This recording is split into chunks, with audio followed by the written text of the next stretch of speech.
እዛ ብዙ ልጆቻችን ታክመው ስለነበር ሲቆያን ሆስፒታል ሊሆን ይሲል ሰላም እንደምናላችሁ ክቡራትና ክቡራን የመርማሪው ሚዲያ ተከታታዮች እንደምን ቆይታችኋል? እንደምን አላችሁ? በተለያየ ጊዜ የተለያዩ ፕሮግራሞችን ወደናንተ ያደረስን አብረን እያሳለፍን እንገኛለን። ከኛ ጋር ቋሚ ቤተሰብና ወዳጅ ዘመድ እንድትሆኑ ደግሞ ቻናላችንን በቋሚነት ላይክ፣ ሼርና ሰብስክራይብ በማድረግ ቋሚ ወዳጅ እንደዚሁም ቤተሰብ እንድትሆኑ በአክብሮት ነው የምንጠይቀው። ቪዲዮ በየቀኑ በመለቅበት ጊዜ ደግሞ ለእናንተ ኖቲፊኬሽን እንዲደርሳችሁ የደወል ምልክቷንም መጫን እንዳይረሳ እንላለን። በያላችሁበት ሀገር ሰዓት አቆጣጠር እንደዚሁም ደግሞ ባላችሁበት ሁሉ አገርና አህጉር የዓለም ክፍል በጠቅላላ ሰላም እንዲሆንላችሁ ነው የምንመኘው። እንግዲህ በዛሬው ፕሮግራማችን የተለያዩ ነገሮችን አካተናል። ወደናንተ የምናደርሳቸው ጉዳዮች ይኖራሉ። ከዚህ በፊት የለቀቅናቸው የምርመራ ዘገባዎች በብዙዎቻችሁ እንደተወደዱ እየተመለከትን እንገኛለን። በዛሬው ዕለት ደግሞ የተለያዩ ጉዳዮችንም እንዳስስ ነው የሚሆነው። ከዛ ፊት ቀደም ብዬ ላሳስባችሁ የምወደው በነገው ዕለት በክፍል 2 ኢትዮጵያን ለማፍረስ በሚለው ፕሮግራማችን ክፍል 1ን አስደምጠናችሁ ነበር። በነገው ዕለት ክፍል 2 የሚለቀቅ ይሆናል። ይህን እንደ ጥቆማ ልስጣችሁና ወደ ዛሬው ፕሮግራሜ ላምራ።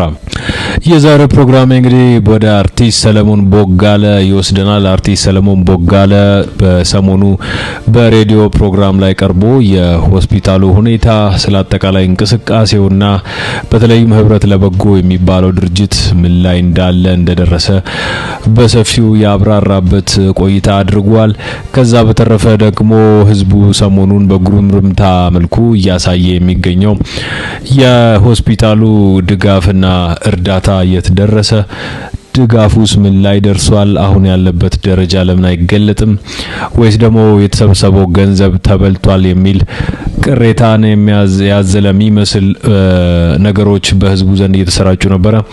እሱንም አስመልክቶ እንግዲህ ሬዲዮ ቀርቦ በአራዳ ኤፍኤም ሬዲዮ ቀርቦ ሐሳቦችን አካፍሏል። እንግዲህ ከሰሞኑ ምን ጉዳዮችን ይዞ መጣ የሚሉትን ጉዳዮች እናስቃኛቸዋለን።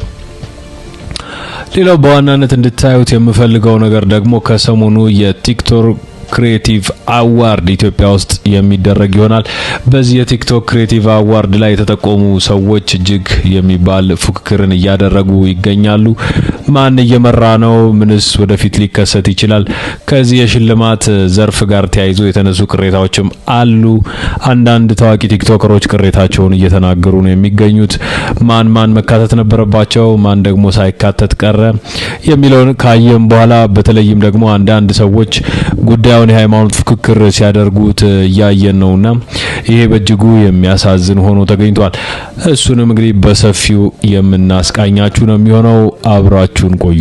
አርቲስት ሰለሞን ቦጋለ እንግዲህ አብዛኞቻችሁ ታውቁታላችሁ። አርቲስት ሰለሞን ቦጋለ በኢትዮጵያ ፊልም ኢንዱስትሪ ውስጥ በጣም የታወቀና ተወዳጅ ተዋናይ ነው። በተለይም ጸባይ ሰናዩ ሰለሞን ቦጋለ ለሰዎች በማዘን በመራራት ሰዎችን በመርዳት የሚታወቅ ሰው ነው። አርቲስት ሰለሞን ቦጋለ እንግዲህ እንደምታውቁት አብዛኞቻችሁ በተለያዩ የታዋቂ የኢትዮጵያ ፊልሞች ላይ ዋና ገጸ ባህሪ በመሆን የተጫወተና አብዛኞቹን ደግሞ በቲያትር ቤት የተወነ ጎበዝ የሚባል አንቱታን ያተረፈ ተዋናይ ነው። ከነዚህ መካከል ትራንዚት የሚባል ቲያትርን ተውኗል። ሶስት ማዕዘን ፊልምን ተውኗል። አባይወስ ቬጋስ፣ የራስ መንገድ፣ ትሪያንግል ጎይንግ ቱ አሜሪካ የሚለውን ፊልምም እንደዚሁ በመሪ ተዋናይነት የሰራ ሰው ነው። ዝምታዬ፣ ከዛም ደግሞ 11ኛው ሰዓት the 11th hour የሚሉ ፊልሞችን ከተወነባቸው ዋና ኢትዮጵያዊ ሲኒማዎች ውስጥ የሚታወቁት ናቸው። እንግዲህ አርቲስት ሰለሞን ቦጋለ በእነዚህ ብቻ አይደለም፣ በሌሎች የራስ መንገድ የሚልም በራሱ የተደረሰ ቆንጆ የሚባል ሙቪ ለዚህ ለበጎ አድራጎት ስራው ለሆስፒታሉ ግንባታ በሚውል ብሎ ያበረከታቸው ነገሮች ነበሩ። እጅግ ተወዳጅና ታዋቂ የሚባል አርቲስት ነው አርቲስት ሰለሞን ቦጋለ። ሌላው ከዛ በተረፈ እንግዲህ በበጎ አድራጎት የሚሳተፍ ግለሰብ ነው። አርቲስቱ በጎ አድራጎት ስራዎች ላይ በንቃት የሚሳተፍ ሰው ነው። በተለይም ህብረት ለበጎ የተሰኘ የበጎ አድራጎት ድርጅት በስራ አስኪያጅነት የሚመራ ሲሆን ድርጅቱንም የገንዘብ አቅም የሌላቸውንና ከፍተኛ ሕክምና የሚያስፈልጋቸውን ታማሚዎች ውጭ ሀገር ድረስ ሄደው እንዲታከሙ በመደገፍ የሚታወቅ በጎ አድራጎት ድርጅት ነው። ይህንን በጎ ስራዎችን ደግሞ በተለያዩ ሚዲያዎች ሲተዋወቁና የገንዘብ ማሰባሰቢያ ጥሪም ሲያደርግ እንግዲህ አብዛኞቻችሁ በስፋት የምታውቁት ሰው ነው አርቲስት ሰለሞን ቦጋለ። ከዛ በተረፈ በብራንድ አምባሳደርነት የሚሳተፍ አንጋፋ ባለሙያ ነው። በተለይም ለኢትዮጵያ ባንኮች አንዱ በሆነው ጸደይ ባንክ የብራንድ አምባሳደርነት ስራ ይሰራል። እንግዲህ በእነዚህ የብራንድ አምባሳደርነት ሙያዎችም የገቢ ምንጩን በዛው እንዳደረገ ነው የሚነገረው። እንግዲህ አርቲስት ሰለሞን ቦጋለ በትወና ጥበብና በተለይ በጎ አድራጎትን ወደ ኪነ ጥበቡ በማምጣት እጅግ በኢትዮጵያ ሕዝብ ዘንድ ከፍተኛ ተቀባይነትና ፍቅርን ያተረፈ አርቲስት ነው። እንግዲህ አርቲስት ሰለሞን ቦጋለ በተለይም በኢትዮጵያ ሲቪል ሶሳይቲስ ኦርጋናይዜሽን ወይም በኢትዮጵያ ሲቪል ሶሳይቲ ምዝገባ ተመዝግቦ የበጎ አድራጎት ድርጅት መስርቶ ህብረት ለበጎ የተሰኘ የበጎ አድራጎት ድርጅትን በሰፊው እያንቀሳቀሰ ያለ ሰው ነው። ከዛ ባለፈ እንግዲህ የሪፈራል ሆስፒታል ግንባታን ለማከናወን እጅግ ከፍተኛ የሚባል ጥረትን ሲያደርግ የቆየ አሁንም እያደረገ ያለ አርቲስት ነው። እንግዲህ ህብረት ለበጎ በገንዘብ እጦት ምክንያት ብዙ በህመም ላይ የሚሰቃዩ ሰዎችን ገንዘብ እያቋቋመ እያፈላለገ እየረዳ ውጭ ሀገር እያሳከመ በወረፋ የሚያመጣ ትልቅ ስራን የሚሰራ ነው። እንግዲህ አርቲስት ሰለሞን ቦጋለ እንግዲህ ሰሞኑን ከተነሳበት አንድ አዲስ ክርክር ያስነሱ በተለይም በህዝቡ ዘንድ ትልቅ የሚባል ጥያቄን ያጫሩ ነገሮች ተከስተዋል። የሪፈራል ሆስፒታሉ ጉዳይ አሁንም አከራካሪ ሆኖ ነው የቀጠለው። እንግዲህ የግንባታ ደረጃው በእኛ የምርመራ ዘገባ መሰረት እንዳጠናቀር ነው ከሆነ በፕሪኮንስትራክሽን ደረጃ ላይ ይገኛል። ፕሪኮንስትራክሽን እንግዲህ አጠቃላይ ፕላኑ ካርታና ፕላኑ ወጥቶለት ዲዛይን ተሰርቶ የቦታ መረጣው ተከናውኖ በመንግስት ተፈቅዶለት ተሰጥቶት ወይም ደግሞ ሌሎች የዝግጅት ስራዎች እንዳጠቃላይ ተከናውነው በቂ የሚባል ገንዘብና አጠቃላይ የግንባታ ደረጃውን ሊያስጀምር የሚችል ፕሪኮንስትራክሽን ደረጃ ላይ እንዳለ ደርሰንበታል ማለት ነው። ይህንን አርቲስት ሰለሞንም በሚዲያ ላይ ቀርቦ የተናገረው ነገር ነው። ይሄን የሚያረጋግጥ ነው። ስለዚህ ሆስፒታሉ በዚህ ደረጃ ነው የሚገኘው። እንግዲህ አጠቃላይ ከሰሞኑ እየቀረቡ ያሉ የህዝቡ ስሜቶች አሉ። በተለይ አርቲስቱ ካለው ሰፊ አድናቆትና ፍቅር የተነሳ ሰለሞን ቦጋለ የት ነው ያለው ምላሽ ይስጠን የሚሉ አዳዲስ ሀሳቦች እየተነሱበት ነው የሚገኙት።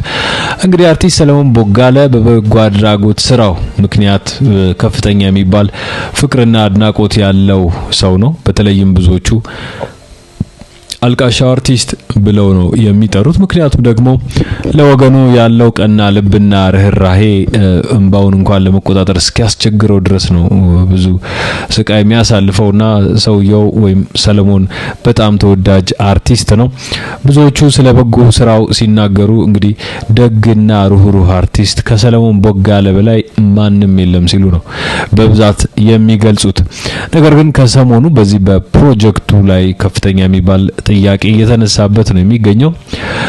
ህብረት ለበጎ የሚባለው ድርጅት እሱ የመሰረተውና ስራ አስኪያጅ ሆኖ ማለት ነው 7 የቦርድ አባላት ያሉት ነው። ከዛ በተረፈ ሆስፒታል የመገንባት ሀሳብን አምጥቶ ጥሪ ካደረገ በኋላ ህዝቡ በስፋት አዎንታዊ ምላሽ እንደሚሰጥ እና እንደሚጠበቅም ይጠበቅ ነበር። ከዛም ብዙ ኮንትሪቢዩሽኖች ወይም ድጋፎች ከህዝብ አግኝቷል። እንደ ምሳሌነት የሚነሳው እንግዲህ 6 ቢሊዮን ብር የሚፈጀውን ሆስፒታል ለማጠናቀቅ ትንሽ የሚባሉ ከ3 ሚሊዮን ሰዎች በላይ ከ20 ሚሊዮን ሰዎች በላይ 300 ብር እያንዳንዳቸው ቢያዋጡልን 6 ቢሊዮን ብር መሰብሰብ እንችላለን የሚል ጥሪ ያደረገበትና ሰዎች ከባል ወጫቸው ላይ እንኳን ትንሽ ቀንሰው እንዲያዋጡ እየተነሳሱበት ሁኔታም ተፈጥሮ ነበር።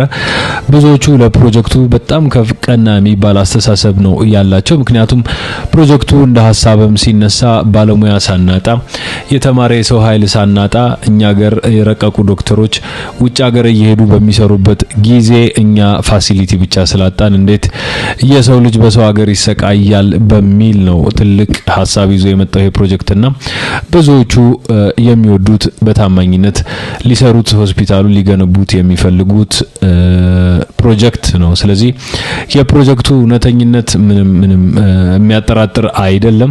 አሁን ላይ ግን በፕሮጀክቱ እውነተኛነትና እምነት ዙሪያ ህዝቡ ጥያቄ ማንሳት ጀምሯል። የሆነበት ዋና ምክንያት ሰለሞንን በሌላ መጠርጠር ወይም ማሰብ እጅግ ከባድ የሆነባቸው ሰዎች ስላሉ ይመስለኛል።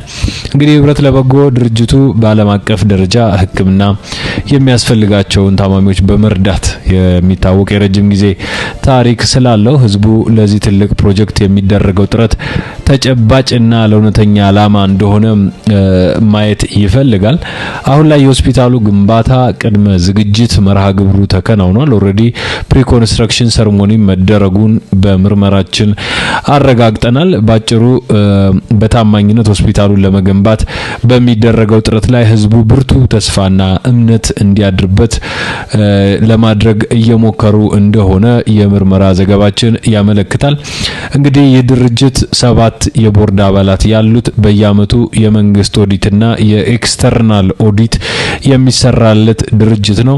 ስራ አስኪያጁ ሰለሞን ቦጋለ ይሁን እንጂ ከላዩ ላይ የሚቆጣጠሩት 7 የቦርድ አባላት አሉት። ከነዚህ 7 የቦርድ አባላት መካከል የሚዲያ ሰዎች ወይም ጋዜጠኞችን ጨምሮ አብዛኞቹ ታዋቂና ከተለያየ ሙያ የተካተቱ ሰዎች ናቸው።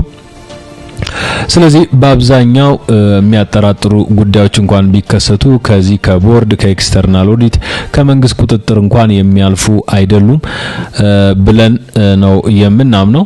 ሌላው አርቲስት ሰለሞን ቦጋለ እንግዲህ ከሰሞኑ ወደ ሬዲዮ ቀርቦ ብዙ ነገሮችን ለማስተባበር ለማጥራትም ሞክሯል። ከነዚህ የግንዛቤ ማስጨበጫዎቹና ነገሮችን ለማጥራት ከሄደበት ርቀት አንዱ በሚዲያ ስለሚደረጉ ጥሪዎች ወይም ስለ ሚዲያ አፒልስ እየተናገረበት ነው። ሰለሞን ቦጋለ እንግዲህ በተለያዩ የቴሌቪዥንና የሬዲዮ ፕሮግራሞች ላይ ቀርቦ ስለ ሆስፒታሉ አስፈላጊነት በስፋት ሲናገር እናውቀዋለን። አሁንም ሬዲዮ ላይ ቀርቦ ስለ አጠቃላይ ስላለው ፕሮጀክት አብራርቷል። እንዴት ማድረግ እንዳለብን፣ ስለ ቦታው፣ ለገጣፎ ላይ ስለተሰጠው መሬት፣ በአዲስ አበባና በሸገር ሲቲ መካለል ምክንያት ምን ያህል ወራት እንደፈጀበት ሁሉ በዘፊው ለማብራራት ሞክሯል። የፕሮጀክቱ ትልቅነትና የሀገር መገለጫ እንደመሆኑ የሀገር ፍቅራችንን የምንገልጽበት መሆኑን በመግለጽ ህዝቡ በገንዘብ እንዲተባበርም በድጋሜ ጥሪ አድርጓል። በተለይም እቺ በ300 ብር ቻሌንጅ 20 ሚሊዮን ሰው 6 ቢሊዮን ብር ማዋጣት ይችላል። ይሄ በጣም ቀላል ነው። ስለዚህ ሆስፒታሉን ማከናወን እንችላለን የሚል ሐሳብን አምጥቶ ሲሳተፍ መቆየቱ ይታወቃል። አሁንም እሱን ነገር በተደጋጋሚ ሲናገረው ይሰማል። ሌላው የድርጅት የባንክ ሂሳብና ድረገጽን አስመልክቶ ማብራሪያዎችን ሰጥቷል። መዋጮዎች እንግዲህ በቀጥታ ወደ ህብረት ለበጎ የበጎ አድራጎት ማህበር የባንክ ሂሳብ ገቢ እንዲሆኑ እንደሚደረግ ተናግሯል። ድርጅቱም ደግሞ በይፋዊ ድረገጹም ሆነ በሌሎች መድረኮች የባንክ አካውንት መረጃዎችን ማሰራጨት እንደሚችልም ነው እንግዲህ ያገኘነው መረጃ የሚያሳየው። ሌላው የግል ተነሳሽነትና ጨረታዎችንም በመሳተፍ በተለይ የህብረት ለበጎን መጀመር የተመሰረተው በተለይ እንደምታስታውሱት አርቲስቱ የግል መኪናውን በጨረታ በመሸጥ ነበር። ከዛም በኋላ በከባድ ህመም ላይ የነበሩ ሰዎችን ማሳከም ችሏል። ህይወታቸውን መታደግ ችሏል። ይህንን መኪናዎቹን እየሸጠ ማለት ነው። ከዛ በሽልማት የሚሰጡትን መኪኖች እንኳን በመሸጥ ነው የሚታወቀው አርቲስት ሰለሞን። ይህን መሰል የግልና የቡድን ተነሳሽነትን የሚፈጥሩ ጉዳዮችን ሲያደርግ ነው የቆየው። ከዛ በተረፈ ከዲያስፖራው ማህበረሰብ የሚደረግን ድጋፍ በሰፊው ሲጠብቅ የነበረ ሰው ነው። እንዲህ አይነት ትልቅ ፕሮጀክት ለህክምና ወደ ውጭ ሀገር የሚሄዱ ታማሚዎችን ለመቀነስ ስለሚረዳ በውጭ ሀገር የሚኖሩ ኢትዮጵያውያንና ትውልደ ኢትዮጵያውያንን ዲያስፖራውን ጨምሮ ከፍተኛ ድጋፍ እንዲያደርጉ ጥሪ ሲያደርግ ቆይቷል። ከዛ በኋላም በሰፊው ከውጭ ሀገርም ብዙ ድጋፎች ተደርገውለታል። እንግዲህ ዋናው የገንዘብ ማሰባሰቢያ ቦታው ኢትዮጵያና ከኢትዮጵያ ውጭ ባሉ በጎ አድራጎት የሚያከናውኑ ሰዎች መካከል ነው እንዲካሄድ እየተሰራ ያለው። አሁንም ያን እንደሚያደርግ ነው የተናገረው። እንግዲህ የሆስፒታሉ ዓላማና አስፈላጊነቱ ምንም የሚያጠራጥር አይደለም። ይህ የሪፈራል ሆስፒታል ህልሙ የህብረት ለበጎ ድርጅት ዋነኛ ዓላማ ነው። ከዛ በተረፈ ሆስፒታሉን መገንባት እንደሆነ አጥብቀው በቦርድም በሰለሞን ቦጋለ በኩልም ተናግሯል። መገንባታቸው እንደማይቀርና ቶሎ ማለቅ እንዳለበትም እንደተስማሙ ነው የሚናገረው። የሆስፒታል እንግዲህ ለሀገራዊ የጤና አገልግሎት ትልቅ አስተዋጽኦ እንዲያደርግ ያለውን ራዕይ ነው የተናገረው። ሌላው ለወገናችን ቶሎ መድረስ አለብን ሲል ይናገራል አርቲስት ሰለሞን። በገንዘብ እጦት ምክንያት በውጭ ሀገር መታከም ያልቻሉና ከባድ የጤና ችግር ያለባቸውን ወገኖች መርዳት ግዴታችን ነው። ስለዚህ እሱን ለማድረግ እንቀጥላለን ነው ያለው። ሌላው የገንዘብ ማስገኛ ስልቶቹ እንግዲህ ቀደም ብዬ በተደጋጋሚ ነግሬያችኋለሁ። በ300 ብር 6 ቢሊዮን ብር መሰብሰብ እንችላለን። የትንሽ ብር ትንሽ የለውምና የትንሽ ብርን ተጽዕኖን በዚሁ እናሳያለን በሚል ተናግሯል። ሌላው የባለቤትነት ስሜት ነው። ገንዘብ የሚሰበሰበው እንግዲህ ከሀብታሞች ብቻም ሳይሆን ከመላው ሕዝብ እንደሆነ እያንዳንዱ ዜጋ ለዚህ ሆስፒታል የባለቤትነት ስሜት ጭምር እንዲኖረው ተደርጎ እየተሰራበት እንደሆነ ከዛ በተረፈ የበጎነት ትርጉምም በአብዛኞቹ ሰዎች መካከል እንዲታይ ለማድረግ እየሞከረን ያለው በጎ አድራጎት ከሀብት ብዛት ሳይሆን ከልብና ከፍላጎት የሚመጣ መሆኑንም ሲያስረዳ ይስተዋላል። እንግዲህ ለህዝብና ለአርቲስቶች የተላለፉ ብዙ መልእክቶች አሉ። በተለይም አብዛኛው ህዝቡ አልቃሻው አርቲስት በማለት ነው የሚጠራው። ይህ ከፍቅርና ከርህራሄ የመጣ እንጂ ሰውየውን በመናቅ ወይም ለመስደብ በመሞከር አይደለም። ምክንያቱም ለህዝብ ስቃይ የሚቸገር የሚቆረቆርን ሰው ነው እንደዛ ያሉትና በንቀት የሚታይ አይደለም። ከዛ ውጪ እንግዲህ ሌሎች ታዋቂ ሰዎችና አርቲስቶችም ለበጎ አድራጎት ትኩረት ሰጥተው እንዲሰሩ በሰፊው ተነሳሽነትን የሚያሳይ ፕሮጀክት ነው። እንግዲህ የግል መኪናውን ሳይቀር ወደ ጨረታ አውጥቶ እየሸጠ ሰው ነው። ከዚህ በፊትም እንደምታስታውሱት በተለይ በኢቢኤስ የምናውቀው አስፋው መሸሻ መኪናውን ለዚህ ድርጅት ካበረከተ በኋላ በሰፊው የጨረታ ተሳትፎ ወደዛ እንድትገባ ተደርጓል። ተሽጣም ወደ ህብረት ለበጎ ለሆስፒታሉ ማስገንቢያ እንድትገባ የተደረገበት ሁኔታ አለ። ከዛ በተረፈ እንግዲህ የሰለሞን ሌላኛውን ህይወት እናስቃኛችኋለን። የሰለሞን ሌላኛው ህይወት ወደ ብራንድ አምባሳደርሺፕ የሚወስደን ነው የሚሆነው።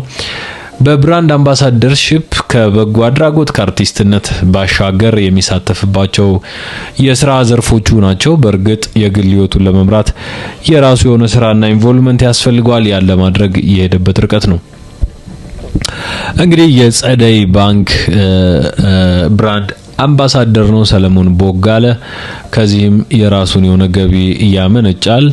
ባንኩ አርቲስቱን በዋናነት የመረጠበት ምክንያትም ሲናገር በኪነ ጥበቡ ዓለም ያለው ተወዳጅነት፣ በጎ አድራጊነትና መልካም ስነ ምግባር፣ ይህ ደግሞ ባንኩ ለሁሉም ባንክ የሚለው ወይም ደግሞ ለሁላችሁም የሚል መሪ ቃል አለው።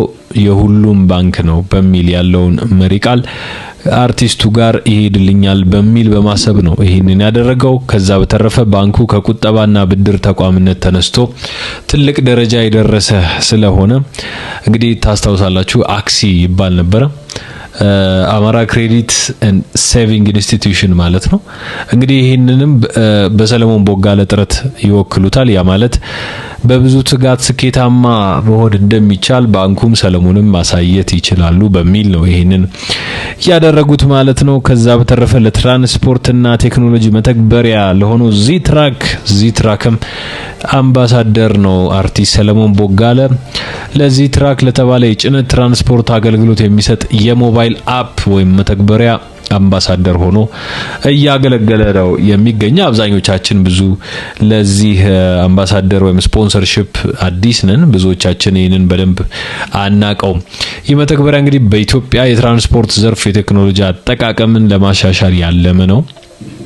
እንግዲህ አርቲስቱ እነዚህ ላይ ትልቅ የሚባል የአምባሳደርነት ማዕረግን ወስዶ እየሰራ ነው የሚገኘው። ከዛ በተረፈ በተለይ መንሱር ጀማል የቲክቶኩ ሰው ሲነሳ የምታስታውሱት የዚህ የቢዋይዲ እና የፊንቴክ ኩባንያ ክርክር ነው። ከዚህም ጋር እንግዲህ ሰለሞን ቦጋለ አርቲስት፣ ሰራዊት ፍቅሬ እንዲሁም ሌሎች አርቲስቶች ስማቸው በተደጋጋሚ ይነሳል። ይህ የፊንቴክ የቢዋይዲ የኤሌክትሪክ መኪና ፕሮጀክት በ950 ሺህ ብር ቅድመ ክፍያ መኪኖችን አስረክባለሁ፣ ከዛ ላይ በ5 አመት ያለ ወለድ በሚከፈል ቀሪ 950 ሺህ ብር መኪናዎችን ሙሉ በሙሉ የራሱ ያደርጋሉ በሚል ማስታወቂያ የሚታወቀው የፊንቴክ ኩባንያ አምባሳደርም ሆኗል አርቲስት ሰለሞን ቦጋለ። ስለዚህም ጉዳይ አብራርቷል። እኛ ደግሞ በምርመራችን እንዴት እዚህ ቦታ ላይ እንደገባ እንነግራችኋለን ማለት ነው። አርቲስት ሰለሞን ቦጋለ እንግዲህ በቀጥታ ከቢዋይዲ መኪና ማስመጣትና ወይም ደግሞ ከዚህ ከ950 ሺህ ብር ቅድመ ክፍያ ጋር በተያያዘ ስሙ ይነሳ እንጂ የሱ ሚና ወደ አምባሳደርነቱ ወይም ወደ ማስታወቂያው የሚያደላ ሆኖ አግኝተናል። አንዳችም የአስተዳደር ተጽዕኖ እንደሌለው አረጋግጠናል። ማንም ወሱን የሚያማክር የለም። በእያንዳንዱ ውሳኔያቸው ከፊት ለፊት አድርገው የብራንድ አምባሳደርነት ከማድረግ ውጪ አቅርበው የሚያሰሩት አንዳችም የውሳኔም ይሁን የስራ ኢንቮልቭመንት እንደሌለው አውቀናል። በቅርቡ ሚዲያዎች ላይ በ950 ሺህ ብር የኤሌክትሪክ መኪኖች አቀርባለሁ በሚል ዘመቻና ማስታወቂያ በሌሎች ድርጅቶች ያ ማለት በፊንቴክና በፊንቴክ አጋሮች የተደረገውን ዘመቻ በማወቅም ይሁን ባለማወቅ ከፊት ሆኖ መርቷል። አርቲስት ሰለሞን ቦጋለ አምባሳደር እንደመሆኑ መኪናም ከድርጅቱ ተረክቧል፣ ገንዘብም ክፍያም አግኝቷል። ይህ ዘመቻ እንግዲህ ብዙውን ጊዜ የቢዋይዲ መኪኖችን ወይም ሌሎች የኤሌክትሪክ ተሽከርካሪዎችን ለማስመጣትና ለህዝቡ ተመጣጣኝ በሆነ ዋጋ ለማከፋፈል ያለመ ነበር። አርቲስት ሰለሞን ስለዚህ ተጠይቆ ሲያብራራ እኔ በ950 ሺህ ብርና ህዝቡን በሚያግዝ መልኩ የሚቀርብ ከሆነ አምባሳደር ሆኜ ባስተዋውቅ ያስመሰግነኛል እንጂ የሚያስወቅሰኝ አይደለም በሚል በተለይም ለህዝብ ጠቅማለሁ በሚል ያደረኩት እንጂ በፍጹም ህዝብን የሚጎዳ ነገር አድርጌያለሁ ብዬ ያላስብም። አሁንም ቢሆን ድርጅቱ ለሁሉም ሰዎች እንደሚያቀርብ ቃል ገብቶልኛል ሲል አርቲስት ሰለሞን ቦጋለ በማብራሪያው ላይ ተናግሯል። ሌላው የተሳሳተ ግንዛቤ ነው። ይህንን ያደረገው ዋነኛው ምክንያት ምንድነው? አርቲስት ሰለሞን ቦጋለ ለጸደይ ባንክና ለሌሎች ቴክኖሎጂ ነክ መተግበሪያዎች እንደዚህ ትራክ አምባሳደር በመሆኑ እንዲሁም ደግሞ የበጎ አድራጎት ስራው ምክንያት በማድረግ የህዝብ ትኩረት ስለሚያገኝ ብቻ ወይም ደግሞ በህዝብነት ተቀባይነት ስላለው ብቻ የቢዋይዲ መኪና ዘመቻው ከርሱ ጋር የተገናኘ እንደሆነ ነው በሱ የሚረዳው እንጂ በፍጹም እዚህ ከተጭበረበረም የማጭበርበር ስራ ውስጥ እንደሌለበት በድርጅቱ ውሳኔም ጣልቃ እንደማይገባና ማስታወቂያው ላይ ብቻ ተኩሮ ሲሰራ እንደነበረ ነው እየተነገረው። ሌላው በሚናው የነበረው በተለይ ለሆስፒታሉ ግንባታም እንደ ማስታወቂያ እንደሚሆነውና የገንዘብ ድጋፍም ሊያገኝበት ይችላል ብሎ አስቦ እንደገባበትም ነው የተናገረው። ህብረት ለበጎ በሚል የበጎ አድራጎት ድርጅት ለሚገነባው ሆስፒታል ከፍተኛ አስተዋጽኦ ያደርግልኛል በሚል የገባበት ስራም እንደሆነ ተናግሯል ማለት ነው። እንግዲህ ሰለሞን ቦጋለ በ950 ሺህ ብር ቅድመ ክፍያ ቢዋይዲ መኪናዎችን ለህዝብ የማቅረብ ኃላፊነት ያለበትም አይመስለንም። ነገር ግን ብራንድ አምባሳደር ሆኖ እሱን አምነው በሱ እምነት ወደፊት መጥተው የገቡ ሰዎች አሉ። ይሄም በእነሱም አይፈረድም። ምክንያቱም ሰለሞን ቦጋለ ካለው የሰብአዊነት መቆርቆር፣ ርህራሄ እንደዚሁም ደግሞ እያደረገ ካለው መልካም ስነ ምግባር አንጻር ሰዎች ሰለሞን ካለበት ሴፍ ነው፣ ሰላም ነው፣ አንጭበረበርም ብለው ሊያደርጉት ይችላሉ ማለት ነው። ስለዚህ ሰዎችም ጋር እውነት አለ፣ ሰለሞን ቦጋለም ጋር እውነት አለ። የሰለሞን ቦጋለ እውነት ምንድነው? አስተዳደራዊ እርምጃዎችን አይወስድም፣ ማስተዳደር አይችልም፣ መወሰን አይችልም።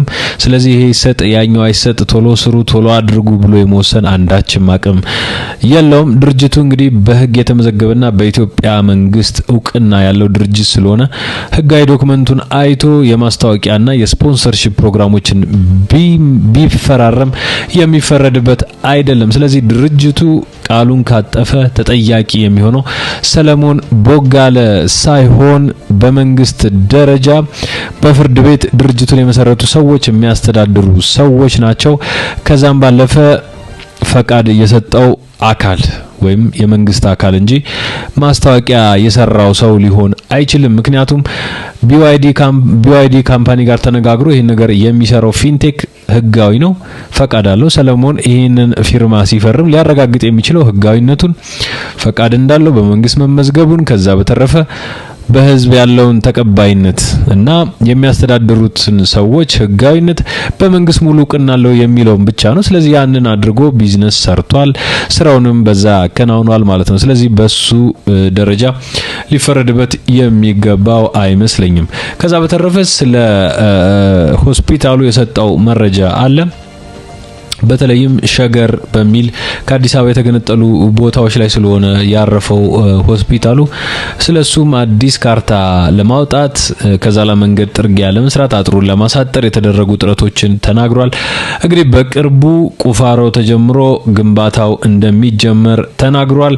የህዝቡ ድጋፍ እንደሚያስፈልገውና አሁንም ቢሆን እያንዳንዷ ገንዘብ በኦዲት ተጣርታ ለህዝቡ ማወቅ ካለበት እናሳውቃለን የሚል ፈቃደኝነቱንም አሳይቷል። በዚህ ደረጃ ማለት ነው። ስለዚህ በሆስፒታሉም በተለይም ደግሞ ከBYD መኪኖች ጋር በተያያዘ የተነሳው ስሙ ደግሞ እኔ አሁንም እጄ ጠይቅ ያለው ቃል ገብተውልኛል ለሁሉም እንደሚያዳርሱ ተስፋ አደርጋለሁ ብሏል። እንግዲህ እነሱም እንደሚያደርሱ እኛም ተስፋ እናደርጋለን። ነገር ግን ከተባለበት ጊዜ በላይ አልፏል። ሰዎች ሲጭበረበሩ መንግስትም ጠያቂ ሆኖ መምጣት አለበት። ትልቅ አገር ላይ ነው ያለነው። ከመንግስት ፈቃድ ወስዶ የሚያጭበረብር ካምፓኒን በፍጹም በትግስት ማለፍ ያለበት አይመስለኝም። ስለዚህ የሰለሞን ቦጋለን ጉዳይ በዚህ መልኩ ተንተን አድርገን አይተነዋል። ሰለሞን ቦጋለ እንግዲህ ከተናገረ በኋላ ወደፊት ለውጦች ሲኖሩ እየመጣው የማሳውቅ ይሆናል ሲል ተሰናብቷል ማለት ነው። እንግዲህ በዋነኝነት የሰለሞን ቦጋለን ጉዳይ በዚህ መልኩ አስቃኝተናቸዋል። ሌላው እና አዲሱ የሰሞኑ አጀንዳ ደግሞ የቲክቶክ ክሬቲቭ አዋርድ ነው። ቲክቶክ ክሬቲቭ አዋርድ ከሰሞኑ ጉዳዮች እየተነሱበት ይገኛሉ። ምን ጉዳዮች አሉ የሚለውን ሰፋ አድርገን እናስቃኛቸዋለን። አብራችሁን ቆዩ። ሌላው እንግዲህ በሁለተኛነት የምናስቃኛችሁ ጉዳይ ስለ ቲክቶክ ክሬቲቭ አዋርድ ነው ወይም የ2025 የኢትዮጵያ ቲክቶክ የፈጠራ ሽልማት የሚያስቃኝ ይሆናል። ይህ ሽልማት እንግዲህ ጂፓወር ክሬቲቭ አዋርድ ተብሏል። በዚህ አመት በጂፓወር ስፖንሰር የተደረገው የሚዘጋጅ ክሬቲቭ አዋርድ ነው። ስነ ስርዓቱ የሚከናወንበት ቀን ኖቬምበር 22 2025 ሲሆን በኢትዮጵያ አቆጣጠር ህዳር 13 ይሆናል ማለት ነው። እንግዲህ ህዳር 13 ሄዳችሁ መመልከት ትችላላችሁ። የሚካሄደው ደግሞ በአዲስ አበባ ኮንቬንሽን ሴንተር ነው። አዲስ አበባ ኮንቬንሽን ሴንተር ማለት ወደ ሰሚት አካባቢ የተባበሩት አደባባይ ፊት ለፊት የሚገኘው ነው። ሰፊ አዳራሽ አለ፣ እዛ ይከናወናል ማለት ነው። ከዛ በተረፈ ዋና ዓላማው እንግዲህ የፈጠራ ችሎታን ማበረታታት ሲሆን እንዲሁም በዲጂታል የመገናኛ መረቦች ላይ ሰላምን የሚሰብኩ የሚያስተዋውቁ ሰዎችን ማመስገንና ማበረታታት ነው። ሌላው እንግዲህ በሽልማቱ 26 ዘርፎች አሉት። ከነዚህ መካከል ዋና ዋናዎቹ ቲክቶክ ክሬቲቭ ወይም ደግሞ የአመቱ ምርጥ ቲክቶከር ቲክቶክ ክሬተር ኦፍ ዘ ይር የሚል አለው። ሌላው በጣም አስቂኝ ኮሜዲ የፈጠረ ሰው ወይም ደግሞ ፈኔስት ኮሜዲ ኮንተንት አላቸው። ሁሉም እንግዲህ በወንድና በሴት ዘርፍ የተከፈሉ ናቸው። ሌላው ምርጥ የጤናና የሕክምና መረጃን በመስጠት ነው። ሌላው ቤስት ሄልዝ ሜዲካል ኢንፎርማቲቭ ኮንተንት አለ። ከዛ ባለፈ ቲክቶክ ፎር ሳይንስ ኤንድ ቴክኖሎጂ የሚልም አለው። ለሳይንስና ቴክኖሎጂ ወይም ስቲም ምርጥ ፈጠራ የሚል ማለት ነው።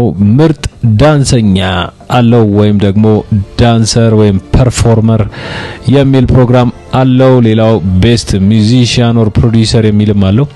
ምርጥ ሙዚቀኛና አዘጋጅ፣ ምርጥ አዲስ ቲክቶክ ፈጣሪ፣ ቤስት ኢመርጂንግ ቲክቶከር የሚልም አለው። ቲክቶክ ሾርት ሙቪ ቪዲዮ ኦፍ ዘ ይር የሚልም አለው። እንግዲህ የአመቱ ምርጥ አጭር ቪዲዮ ፊልም የሚል ተካቷል። እንግዲህ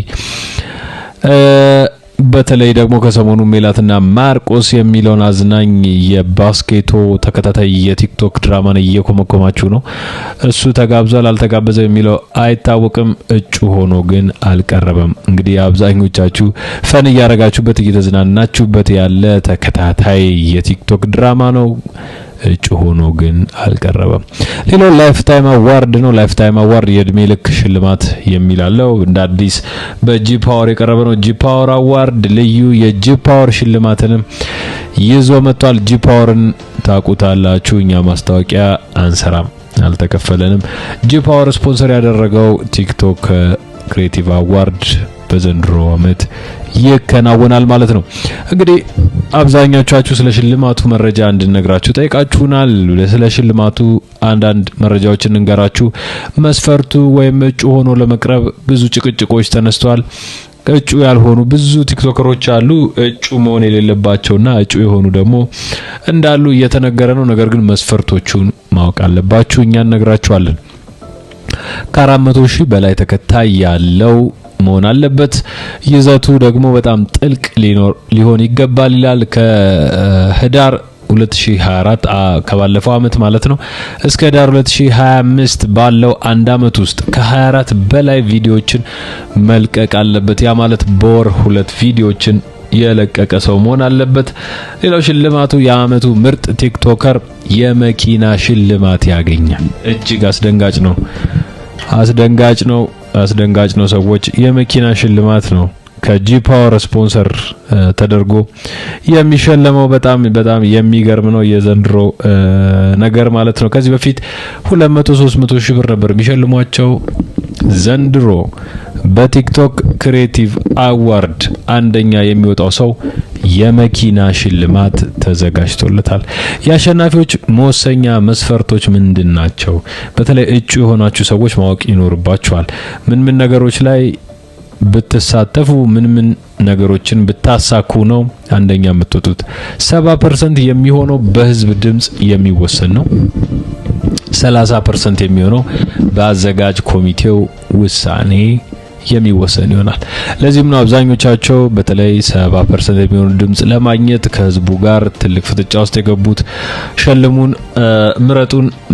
ምረጡን በሚል እየተሳተፉ ነው የሚገኙት። ይህ ደግሞ 70%ቱን ለማሟላት የተደረገ ጥረት ነው። እንግዲህ በ2025 የኢትዮጵያ ቲክቶክ ክሬቲቭ አዋርድ ወይም ጂ ፓወር ክሬቲቭ አዋርድ ስነ ስርዓት ኖቬምበር 22 ይከናወናል። የተጋበዛችሁ ሄዳችሁ ተመልከቱ። ይሁን እንጂ በአሁኑ ሰዓት ላይ ማለት ነው በአሁኑ ጊዜ እጩዎቹ ይፋ ተደርገው ምርጫው እየተከናወነ ነው የሚገኘው። በዚህ ምርጫ አብዛኞቻችሁ የማታውቋቸው አዳዲስ ቲክቶከሮችም ተካተዋል። በተለይ ደግሞ ሁለቱ ብሩክ ኒውስ እና ሙሴ ሰለሞን በቤስት ኢንፎርማቲቭ ኮንተንት ትልቅ የሚባል ፉክክርን እያደረጉ ናቸው። ሙሴ ሰለሞን የአሁኑን ዙር እየመራው ነው የሚገኘው። ብሩክ ኒውስም ከፍተኛ የሚባል ድጋፍን አግኝቷል። ነገር ግን የሙሴ ሰለሞን ድምጽ እጅግ ልቆ ሄዷል። ሙሴ ሰለሞን በዚህ አመት ከበላ 3ኛ ሽልማቱን በቲክቶክ ክሬቲቭ አዋርድ በኢንፎርማቲቭ ኮንተንት ክሬተር ሴክተር ውስጥ ይወስዳል ማለት ነው። ሁለቱም በመረጃ ሰጭነት የሚሳተፉ ናቸው። ሙሴ ሰለሞን በዩቲዩብ ቻናል ላይም ስለ ታዋቂ ንግዶች የተሟላ መረጃ በመስጠትና ስለ ወቅታዊ ዓለም አቀፍ ጉዳዮችን በማሳወቅ ላይ የሚያተኩር ነው። ሙሴ ሰለሞን የቲክቶክ ሽልማቱም ቀደም ባሉት ጊዜያት በተካሄዱ የቲክቶክ ፈጠራ ሽልማቶች ስነ ስርዓት ላይ በቤስት ኢንፎርማቲቭ ኮንተንት እንግዲህ 2 ያሸንፏል። ዘንድሮ ሃትሪክ ይሰራ ይሆን የሚለው እጅግ አጠያቂ ነው።